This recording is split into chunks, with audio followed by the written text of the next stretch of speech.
말씀은 다니엘 5장이 되겠습니다.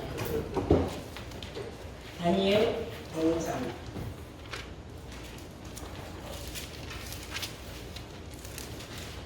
1절부터 찾으신 줄 믿고 공독을 하겠습니다. 다니엘서 5장. 벨사살 왕이 그 귀인 1,000명을 위하여 큰 잔치를 개설하고 그 1,000명 앞에서 술을 마시니라. 벨사살이 술을 마실 때에 명하여 그 부친 느부갓네살이 예루살렘 전에서 취하여 온 금은 기명을 가져오게 하였으니 이는 왕과 귀인들과 왕후들과 빈궁들이 다 그것으로 마시려 함이었더라. 이에 예루살렘 하나님의 전 성소 중에서 취하여 온 금 기명을 가져오매 왕이 그 귀인들과 왕후들과 빈궁들로 더불어 그것으로 마시고 무리가 술을 마시고는 그 금, 은, 동, 철, 목, 석으로 만든 신들을 찬양하니라. 그때에 사람의 손가락이 나타나서 왕궁 촛대 맞은편 군벽에 글자를 쓰는데 왕이 그 글자 쓰는 손가락을 본지라. 이에 왕의 즐기던 빛이 변하고 그 생각이 번민하여 넓적다리 마디가 녹는 듯하고 그 무릎이 서로 부딪히는지라. 왕이 크게 소리하여 술객과 갈대와 술사와 점장이들을 불러오게 하라 하고 바벨론 박사들에게 일러 가로되 물은 누구든지 이 글자를 읽고 그 해석을 내게 보이면은 자주옷을 입히고 금사슬로 그 목에 들이우고 그런 나라와 셋째 치리자를 삼으리라 하니라. 때에 왕의 박사가 다 들어왔으나 능히 그 글자를 읽지 못하며 그 해석을 왕께 알게 하지 못하는지라.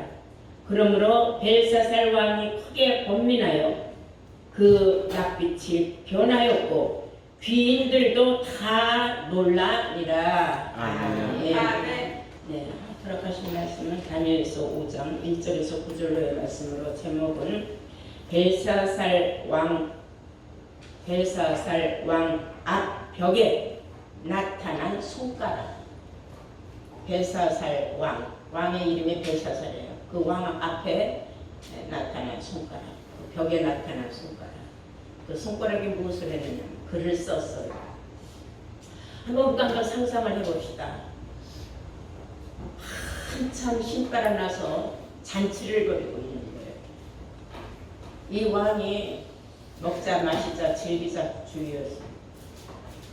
그러니까 나라 정사를 보는 모든 사람들 1,000명을 불렀다 그랬어요. 자기가 데리고 사는 후궁들서부터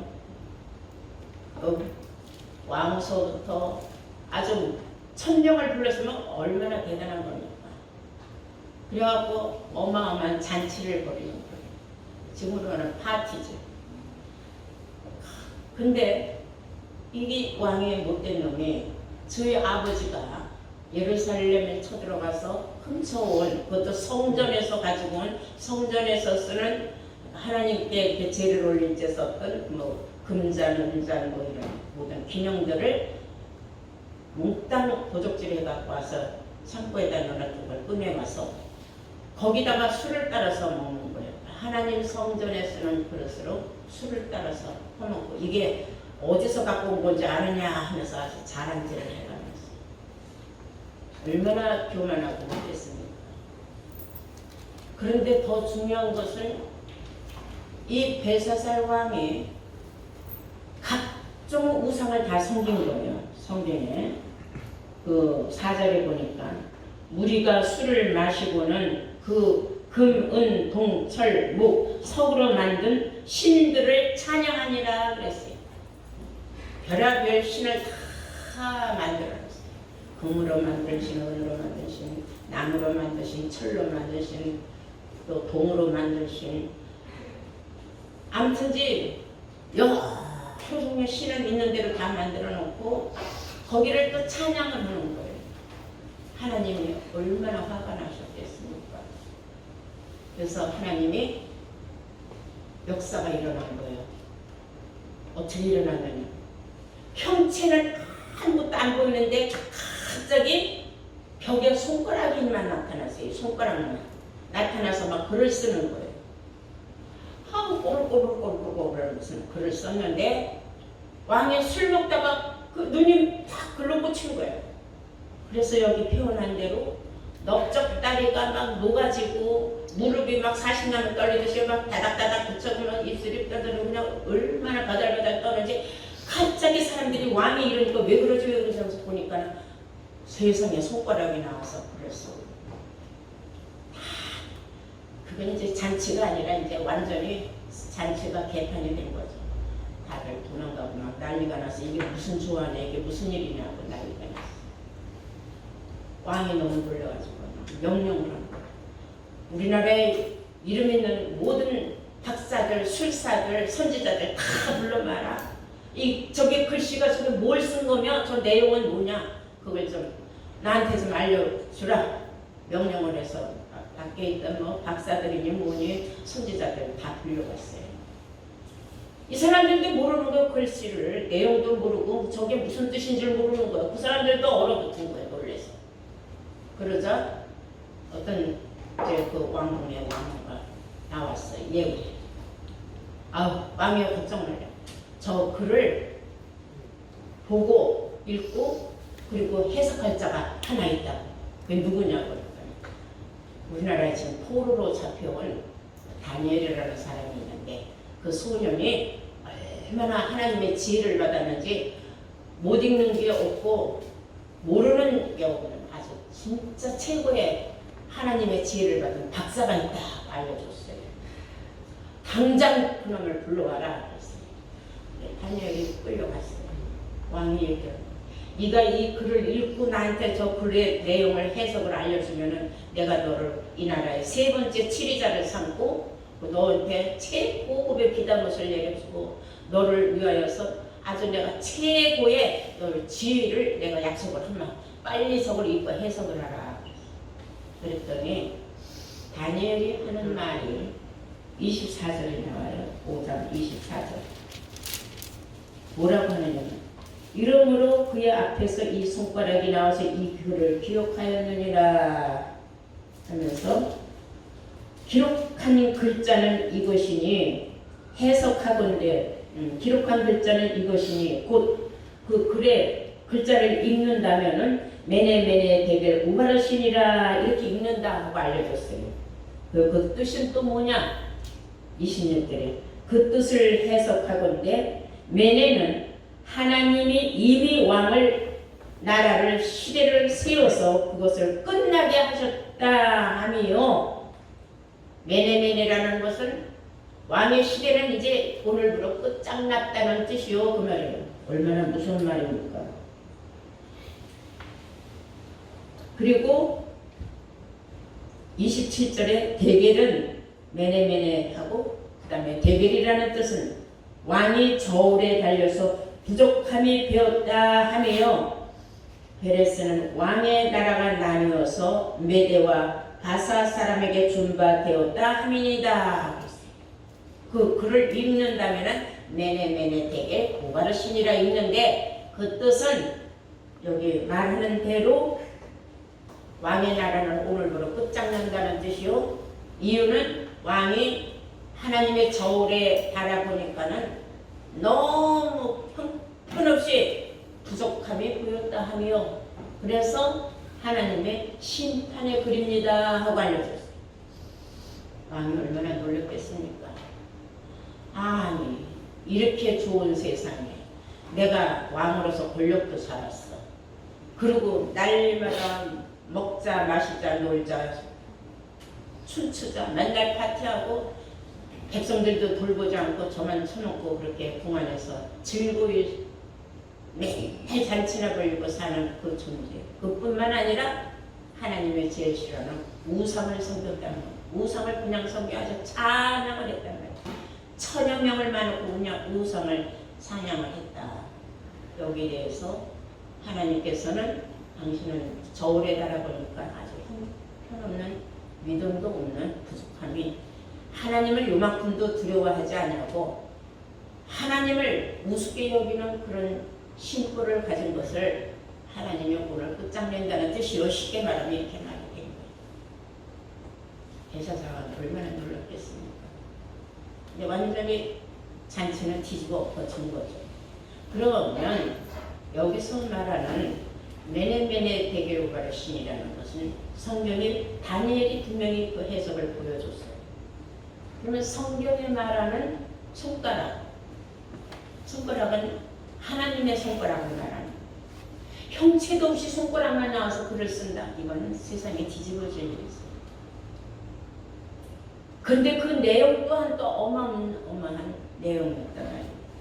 그래서 성경에 나와 있는 손가락에 관한 말씀 몇 마디 제가 찾아봤는데 우리 한번 보면은 손가락의 의미는 다시 말하면 하나님의 손가락, 신의 손가락을 의미하는 거예요.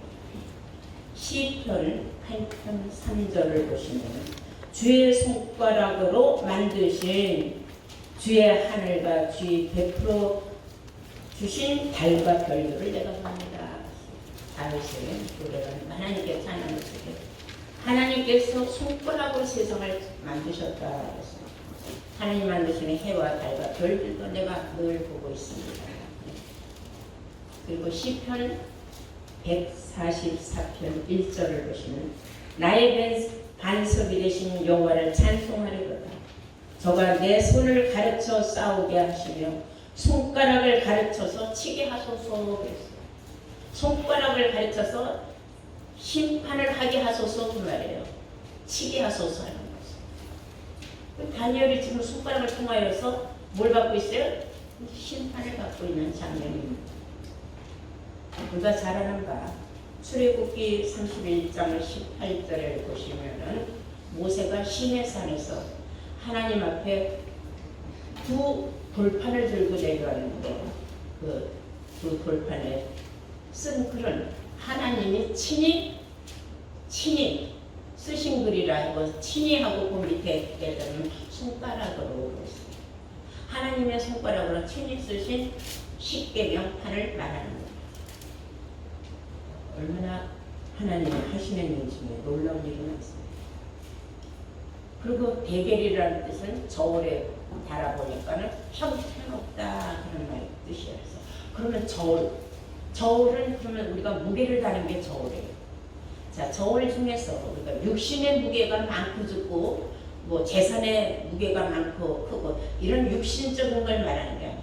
성경이 말하는 저울은 우리의 믿음의 분량을 말하는 거예요. 뭘 말한다고요? 믿음의 분량을 말하는 거예요. 쉽게 말하자면 저울이 이렇게 양쪽으로 있으면 한쪽엔 6이요, 한쪽은 0이에요.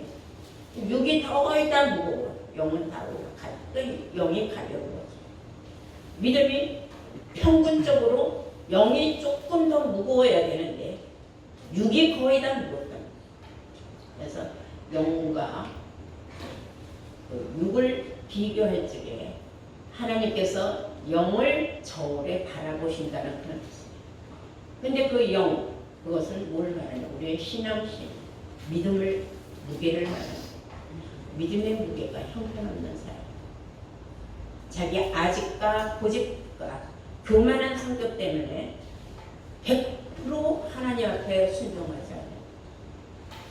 자기가 잣대를 세워놓고 그 잣대에 맞춰서 신앙생활을 하는 사람들이 거의 그래서 성경은 이렇게 말하고 있습니다. 잠언서 24장 12절을 보시면 마음을 저울질 하시는 이가 우리의 마음을 저울질 하시는 이가 어찌 통찰하지 못하겠으며 네 영혼을 지키시는 이가 어찌 모르겠느냐 했습니다. 네 생각, 영혼의 생각인데 네 생각이 어디에 있는지 하나님은 다 아신다. 우리가 그래서 로마서 8장 5절부터 보시면 영의 생각을 하는 사람은 항상 영의 생각만 하고 육의 생각을 하는 사람은 육신의 생각만 한다. 그래서 영의 생각은 생명과 평안이지만 육의 생각은 결국은 사망이라고 했어요. 사망은 곧 심판이라는 것입니다. 사람이 살아가는 데 있어서 죽는다는 것은, 육체가 죽는다는 것은 그냥 심판이에요. 더 이상 소망도 없고 더 이상 바랄도 없고 더 이상 추구하는 어떠한 자기의 계획과 꿈을 성취할 수 있는 기회도 다 없는 거죠. 그래서 옛날 어른들이 하는 말이 어쩌니 저쩌니 해도 개똥밭에 굴러도 이승이 좋다. 살아있어야 된다는 거. 내가 지금 힘들고 어렵고 궁핍하고 정말 빈곤하다 할지라도 그래도 내가 살아있다는 것 자체가 나한테는 기회가 있다는 겁니다. 여러분들 모두에게는 항상 지금 하나님께서 기회를 주고 계시다는 것을 잊지 마시기 바랍니다. 아멘. 시편 62편 9절을 보시면 진실로 천한 자도 헛되고 높은 자도 거짓되니 저울에 달면은 들려서 익힘보다도 경하리로다. 경하다는 건 가득하다. 익힘이 저울에 달면 뭐가 그게 달리겠습니까? 없는 자는 없는 대로 삶이 고달파서 참 믿음의 생활을 제대로 있는 사람은 너무 많아가지고 육신에 처해서 믿음의 생활을 제대로 그러니 이런 사람들도 다 헛된 거 아니냐 이거. 저울에 달아보면 입에서 나오는 입김만도 못하다 이거예요. 그 정도로 사람이 너무 힘들고 어려워도 지쳐서 하나님이고 예수고 내가 지금 죽겠는데 난 그런 거 다 필요 없다 이런 생각하는 사람 많아. 또 많이 가졌으면 이렇게 좋은데 내가 뭐 미쳤냐, 내가 교회 가서 무슨 시간을 보냈냐, 그 시간에 나가서 골프를 치든지 등산을 가든지 낚시를 가지 이런 사람. 그러나 그런 가운데에서도 다 그런 건 아니죠. 성경이 말하는 건 대다수를 말하는 거예요. 일부는 항상 하나님을 먼저 생각하고 사모하고 믿음의 생활에 무게를 두는 사람. 아무리 힘들고 어렵고 괴로워도 그래도 내가 여기서 하나님의 손을 놓는다고 해서 내가 무슨 나에게 뭐가 있겠어요. 그러나 하나님의 손을 붙잡고 있는 그 순간은 소망을 있는 거예요. 왜? 하나님의 의로운 손을 붙잡는 그 순간부터 그 손만 놓지 않으면 하나님께서는 나에게 기회를 주시고 꿈을 이루어질 때까지 하나님이 오른팔로 나를 붙잡아 주시기 때문에 그것이 힘이 돼서 결국은 내가 저울에 달려도 부족함이 보이지 않을 수 있다는 겁니다. 그래서 우리 신앙생활이 있고 없고가 문제가 아니에요. 있는 사람이 믿음의 생활 잘하고 없는 사람이 믿음의 생활 못하느냐? 아니에요. 이차 필요 없으니까 없는 사람은 하나님이라도 붙잡자. 열심히 더 잘 믿을 수도 있어요. 있는 사람은 배 따뜻하고 등 따뜻하고 배불러서 하나님이 뭐 나 밥 먹여줬나? 내가 잘나서 내가 벌어서 이만큼 잘 사는 거지. 이런 교만한 생각. 배사 사용은 너무 교만했고 교만해갖고 하나님도 내버리고 갖가지 우상을 섬기면서 우상한테 찬양을 하고 이러냐 하나님이 보실 적에 얼마나 진노하셨겠습니까? 그러니까 네가 잘나서 왕이 된 줄 아느냐. 왕으로서의 초심을 너무 잘 믿기 때문에 하나님께서는 너무 흘러서 끝장이다. 이러한 경고, 심판 얼마나 무서운 겁니까? 우리가 알게 됩니다. 우리 한번 욥기서 31장을 보시겠어요? 다 함께. 욥기서 31장.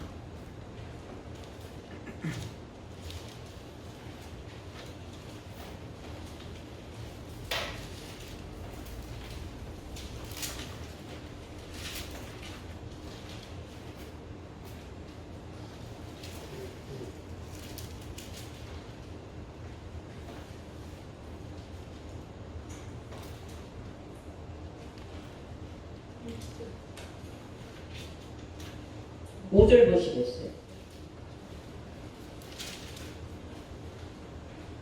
5절 보시면 언제 나의 행위가 허탄하였으며 내 발이 게으르에 빨랐던가.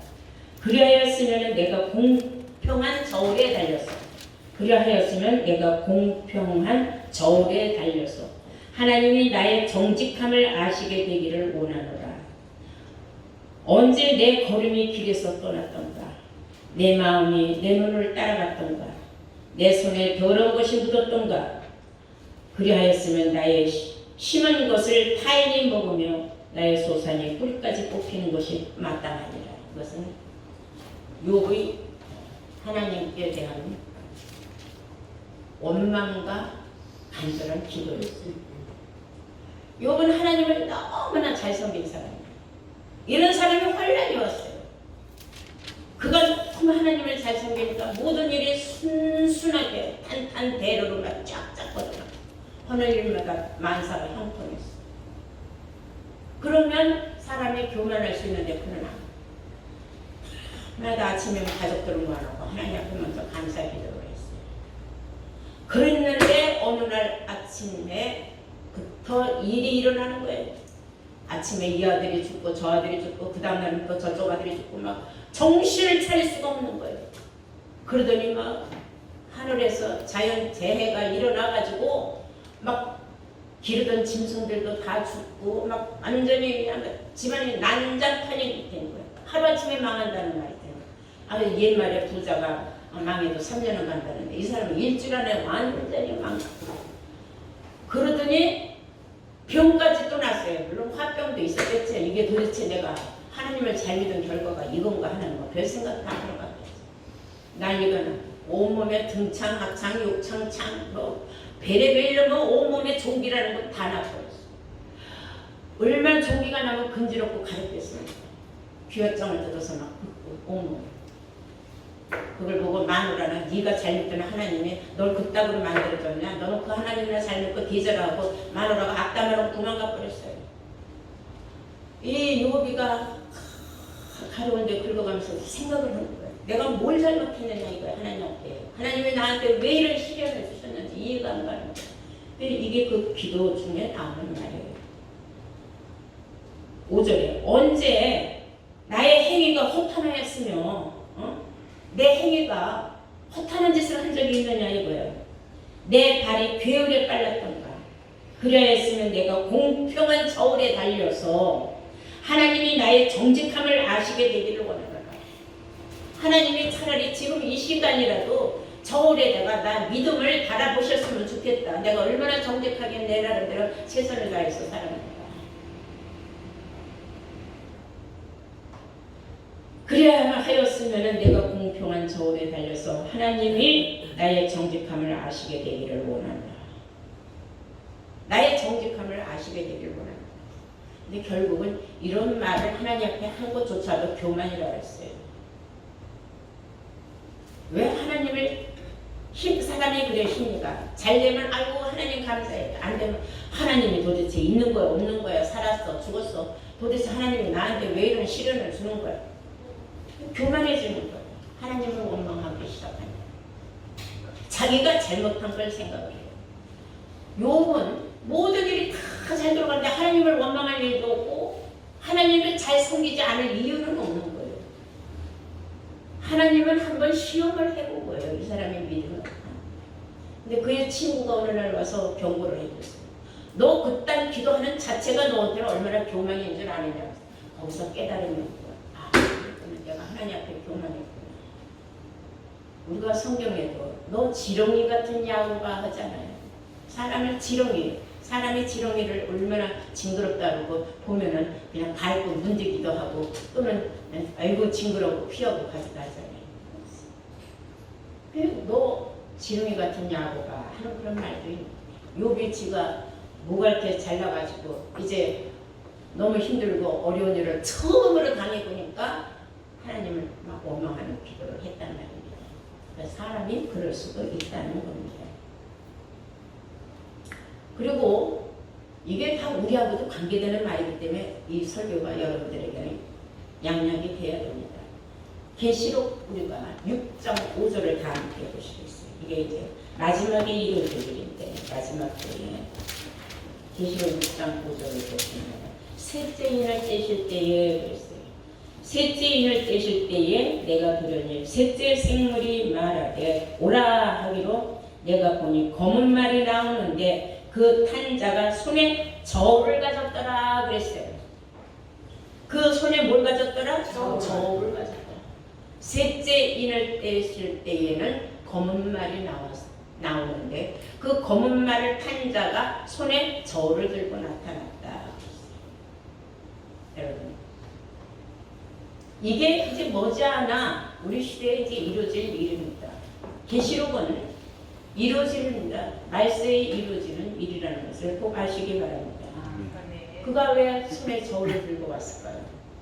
지금까지 성경 전체를 보니까 하나님은 저울로서 우리의 믿음을 바라보신다는 것을, 이제 마지막 때에 가서는 어마어마하고 극심한 하나님의 심판들이 막 쏟아져 나올 때에, 그때에 정말 선과 실이 무화과 나무에서 선과 실 떨어지듯이 막 떨어진단 말이에요. 제대로 읽지 않은, 믿음이 제대로 형성되지 않은 사람들 다 떨어져 나와. 그런 때가 올 것을 성경은 우리에게 경고적으로 보여주고 있다는 사실을 아시기 바랍니다. 또 하나, 여러분 알다시피 예수님께서 바리새인들의 그 올무에 빠질 뻔한 일이 있었어요. 바리새인들이 가늠한 여인을 현장에서 잡아왔어요. 그래가지고 예수님한테 와서 이 여자를 끌어다 던지면서 성경 율법에 기록하기를 가늠한 현장에서 잡힌 여자를 붙잡아 왔는데 성경은 이런 자를 돌로 쳐 죽이라고 했다. 너는 사랑을 들고 나왔는데 율법을 너는 무시할 거냐, 아니면 네가 주장하는 사랑을 주장할 것이냐. 그때는 율법이 성행한 때, 아직은 율법이 없어지지 않았을 때. 예수님은 율법도 지키고 또한 뭐도 지켰어요? 사랑도 지켰어요. 그때 예수님이 아무 말 안 하고 땅에다가 손가락으로 글을 썼다 그랬어요. 근데 그 글이 무슨 글이길래 그 글을 본 사람들이 하나둘 사라지더니 나중에 다 도망가고 없었어요. 그 글은 바로 가늠을 혼자 하느냐, 둘이 했는데 너네들은 왜 힘없는 여자 하나만 붙잡아왔느냐, 남자는 어디다 뒀느냐. 그러니까 거기서 이놈들이 아이고 지네들이 율법에 걸리고 그러는데 왜 힘없고 나약한 여자만 붙잡아.